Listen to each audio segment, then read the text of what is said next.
ಬಂಧುಗಳೇ, welcome to our YouTube channel. ಇದೀಗ ತಾನೇ ಒಂದು ಹೊಸ ಪ್ರೊಫೈಲ್ ಬಂದಿರೋದು. ಪ್ರೊಫೈಲ್ ಮಾತ್ರ ತುಂಬಾ ಚೆನ್ನಾಗಿದೆ, ಹಾಗಾಗಿ ವಿಡಿಯೋ ಪೂರ್ತಿಯಾಗಿ ನೋಡಿ. ವಿಡಿಯೋ ಮಾತ್ರ ಎಲ್ಲೇ ಸ್ಕಿಪ್ ಮಾಡದೆ ನೋಡಿ, ಯಾಕಂದರೆ ಇವರೊಂದು ಸಂಪೂರ್ಣವಾದ ಮಾಹಿತಿ ನಿಮ್ಮೊಂದಿಗೆ ಹಂಚಿಕೊಳ್ಳಲಿದ್ದೇವೆ. ಹೆಸರು ನಂದಿನಿ ಅಂತ ಹೇಳಿಬಿಟ್ಟು ಇವರ ಒಂದು ಹೆಸರಿನ ಅರ್ಥ ನೋಡೋದಾದರೆ ಹಾಲಿನ ಮಹಿಳೆ ಅಂತ ಹೇಳಿಕೊಂಡಿದ್ದಾರೆ. ಹಾಗೆ ಇವರೊಂದು ವಯಸ್ಸು ನೋಡೋದಾದರೆ 34 ವರ್ಷ ದಾಟಿದೆ ನೋಡಿ ಅಂತ ಭಾಳ ಸುಲಭವಾಗಿ ನಿಮಗೆ ತಿಳಿಯುವ ರೀತಿಯಲ್ಲಿ ಹೇಳಿಕೊಂಡಿದ್ದಾರೆ. ಇನ್ನು ಇವರೊಂದು ಊರು ನೋಡೋದಾದರೆ ಹರಿಹರ, ದಾವಣಗೆರೆ ಜಿಲ್ಲೆಯವರು ಅಂತ ಹೇಳಿಕೊಂಡಿದ್ದಾರೆ. ಹಾಗೆ ಇವರೊಂದು ಮೈತೂಕ ನೋಡೋದಾದರೆ 55 kg ಸುಲಭವಾಗಿ ಎತ್ತುತ್ತೀರಾ ನೀವು ಬಂದರೆ ನನ್ನ ಅಂತ ಹೇಳಿಕೊಂಡಿರೋದು. ಹಾಗೆ ಇವರೊಂದು ಕೆಲಸ ನೋಡೋದಾದರೆ ಮನೆಯಲ್ಲಿ ಹಪ್ಪಳ ಮಾಡುವುದು ನನ್ನ ಒಂದು ಕೆಲಸವಾಗಿರುತ್ತದೆ ನೋಡಿ ಅಂತ ನಿಮಗೆ ತಿಳಿಸುವ ರೀತಿಯಲ್ಲಿ ಹೇಳಿದ್ದಾರೆ. ಇನ್ನು ಇವರೊಂದು ವಾರ್ಷಿಕ ಆದಾಯ ನೋಡೋದಾದರೆ 10 ಲಕ್ಷ ಬರ್ತದೆ ನೋಡಿ ವರ್ಷಕ್ಕೆ ನನಗೆ ಅಂತ ಹೇಳಿಕೊಂಡಿರೋದು. ಇದಿಷ್ಟು ಇವರಿಗೆ ಸಂಬಂಧಿಸಿದ ಒಂದು ಬಯೋಡೇಟಾವನ್ನು ನಮ್ಮೊಂದಿಗೆ ಮತ್ತು ನಿಮ್ಮೊಂದಿಗೆ ಶೇರ್ ಮಾಡಿಕೊಂಡಿದ್ದಾರೆ ನೋಡಿ. ಇನ್ನು ಇದರ ಜೊತೆಗೆ ಈ ಸಮಯದಲ್ಲಿ ತಯಾರು ಮಾಡ್ತೀನಿ ನೋಡಿ ಅಂತ ಹೇಳಿಕೊಂಡಿರೋದು. ಸೊ ಅದನ್ನು ಒಂದೊಂದಾಗಿ ನೋಡೋಣ. ಹಳ್ಳಿಗಳಲ್ಲಿ ವಾಸ ಮಾಡುವ ಹೆಣ್ಣು ಮಕ್ಕಳು ಬೇಸಿಗೆ ಬಂದರೆ ಸಾಕು, ಊಟದ ಮೇಲೆ ಸವಿಯುವುದಕ್ಕೆ ಸ್ವಲ್ಪ ರುಚಿಕರ ಹಪ್ಪಳ, ಸಂಡಿಗೆ, ಉಪ್ಪಿನಕಾಯಿ ಮಾಡುತ್ತಾರೆ. ಅವುಗಳನ್ನು ತಯಾರು ಮಾಡಿ ತಮ್ಮ ಮನೆಗೆ ತಿನ್ನಲು ಎಷ್ಟು ಬೇಕೋ ಅಷ್ಟು ಇಟ್ಟುಕೊಳ್ಳುತ್ತಾರೆ. ಉಳಿದಿದ್ದನ್ನು ಮಾರುತ್ತಾರೆ. ಅದರಲ್ಲಿ ನಾನು ಒಬ್ಬಳು ಈ ರೀತಿ ಮಾಡೋದು ಅಂತ ಹೇಳಿಕೊಂಡಿದ್ದಾರೆ. ಇಷ್ಟೆಲ್ಲ ಇದ್ರೂ ಗಂಡನಿಂದ ಸಿಗಬೇಕಾದ ಸುಖವು ಸಿಗುತ್ತಿಲ್ಲ ನೋಡಿ ಅನ್ನೋದೇ ನೊಂದಿದ್ದೆ ನಂದು ಅಂತ ಹೇಳಿಕೊಂಡಿರೋದು. ಇದಿಷ್ಟು ಈ ಸಮಯದಲ್ಲಿ ತಯಾರು ಮಾಡ್ತೀವಿ ನೋಡಿ ಅನ್ನೋದರ ಬಗ್ಗೆ ಸಂಪೂರ್ಣವಾಗಿ ಹೇಳಿಕೊಂಡಿದ್ದಾರೆ. ಇನ್ನು ಇದರ ಜೊತೆಗೆ ತಂದೂರಿ ಚಿಕನ್ ತಯಾರಿ ಮಾಡುವ ವಿಧಾನ.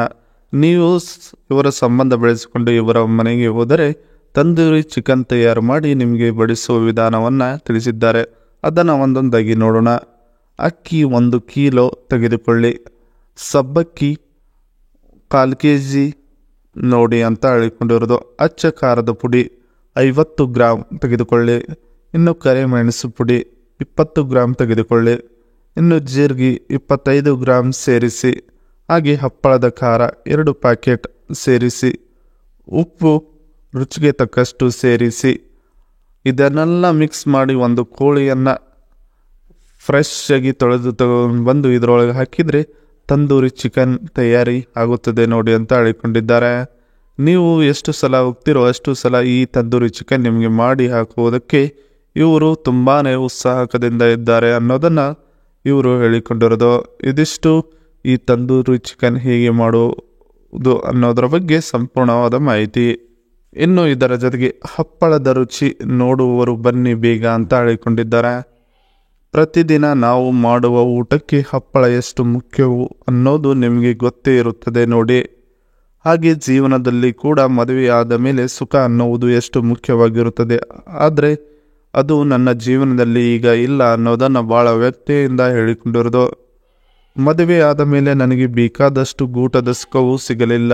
ನೀವು ಬಂದರೆ ಸಂಪೂರ್ಣ ಕೊಡಿ, ನಿಮ್ಮಿಂದಾದರೂ ನಾನು ಅದನ್ನು ಪೂರ್ಣವಾಗಿ ಅನುಭವಿಸಬೇಕಂತ ಒಂದು ಆಸೆಯನ್ನು ಇಟ್ಟು ಕುಳಿತಿದ್ದೇನೆ ನೋಡಿ ಅಂತ ಹೇಳಿಕೊಂಡಿರೋದು. ನನ್ನ ನೀವು ಒಲಿಸಬೇಕು ಅಂದರೆ ತೃಪ್ತಿ ಕೊಟ್ಟೆ ಒಲಿಸಬೇಕು ನೋಡಿ. ನಿಮಗೆ ಆ ಒಂದು ಶಕ್ತಿ ಇದ್ದರೆ ನನ್ನ ಮನೆ ಅಡ್ರೆಸ್ ಇಲ್ಲಿ ಕೊಟ್ಟಿದ್ದೇನೆ, ಅದನ್ನು ನೋಡಿಕೊಂಡು ಬನ್ನಿ ಅಂತ ತಿಳಿಸಿರೋದು. ಹಪ್ಪಳದ ರುಚಿ ನೋಡುವವರು ಬನ್ನಿ ಬೇಗ ಅನ್ನೋದರ ಬಗ್ಗೆ ಸಂಪೂರ್ಣವಾಗಿ ಹೇಳಿಕೊಂಡಿದ್ದಾರೆ. ಇದಿಷ್ಟು ಇವರಿಗೆ ಸಂಬಂಧಿಸಿದ ಒಂದು ಸಂಪೂರ್ಣವಾದ ಮಾಹಿತಿಯಾಗಿದೆ. ಈ ವಿಡಿಯೋ ನಿಮಗೆ ಇಷ್ಟವಾದಲ್ಲಿ ಒಂದು ಲೈಕ್ ಮಾಡಿ, ಹಾಗೆ ಸಬ್ಸ್ಕ್ರೈಬ್ ಆಗಿ. ಹಾಗೆ ಇವರ ಒಂದು ಕಾಂಟ್ಯಾಕ್ಟ್ ನಂಬರ್ ನಿಮಗೆ ಸಿಗಬೇಕಾದರೆ ನಮ್ಮ ಚಾನಲ್ಗೆ ಜಾಯ್ನ್ ಆಗೋ ಮುಖಾಂತರ ಇವರ ಒಂದು ಕಾಂಟ್ಯಾಕ್ಟ್ ನಂಬರ್ ನಿಮಗೆ ಸಿಗುತ್ತದೆ. ಸಿಕ್ಕ ನಂತರ ಕರೆ ಮಾಡಿ ನಿಮ್ಮ ಒಂದು ಮನದಾಳದ ಭಾವನೆಯನ್ನು ಇವರೊಂದಿಗೆ ಹಂಚಿಕೊಂಡು ಇವರನ್ನು ಸೆಟ್ ಮಾಡಿಕೊಳ್ಳಬಹುದು.